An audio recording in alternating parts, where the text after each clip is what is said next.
वो प्रशांत किशोर जो इलेक्शन से पहले इतने ज्यादा ब्रेव, इतने ज्यादा कॉन्फिडेंट दिख रहे थे। दो चीजें लिख के देता हूं, अगर उससे आगे पीछे हो तो आप मुझे तुरंत बुलाकर पब्लिक के सामने नंगा कीजिएगा। जनसुराज 243 सीटों पर चुनाव लड़ेगा, 242 नहीं, बिहार में, और पूर्ण बहुमत से जीतकर जनसुराज वहां पर अगले विधानसभा में नहीं आया तो आप मुझे जो कहेंगे मैं वो करने को तैयार। क्या करने को तैयार बताओ तो अभी सामने जो कहो भी बिहार को देखना नहीं, मैं देखूंगा नहीं।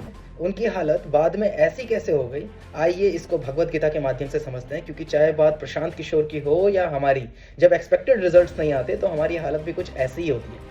इसीलिए इसको भगवत गीता के माध्यम से समझना बहुत ज्यादा जरूरी है। भगवत गीता के 6ठे अध्याय के 7वें श्लोक में भगवान श्री कृष्ण कहते हैं, जितात्मन प्रशांतस्य परमात्मा समाहित।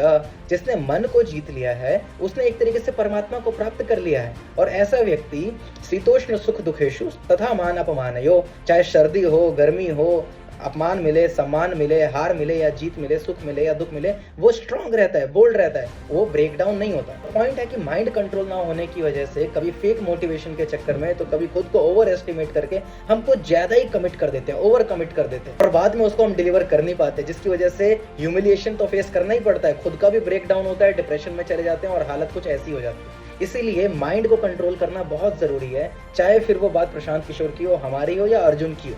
जब तक माइंड कंट्रोल नहीं होगा तब तक ऐसे ही ओवर एक्सपेक्टेशंस बनी रहेंगी और वो मीट ना कर पाने की वजह से फ्रस्ट्रेशन होगा, ब्रेक डाउन होगा और डिप्रेशन में एंटर करेंगे। इसीलिए माइंड कंट्रोल करना बहुत इंपॉर्टेंट है और भगवत गीता का one of the most important subject है। अगर ये छोटी सी वीडियो आपको अच्छी लगी हो तो प्लीज लाइक कीजिए, शेयर कीजिए, रिपोस्ट कीजिए। और ऐसे ही अगर और आपको मॉडर्न डे इश्यूज पे भगवत गीता रिफ्लेक्शंस सुनने हो, जानने हो, तो प्लीज इस पेज को फॉलो कीजिएगा।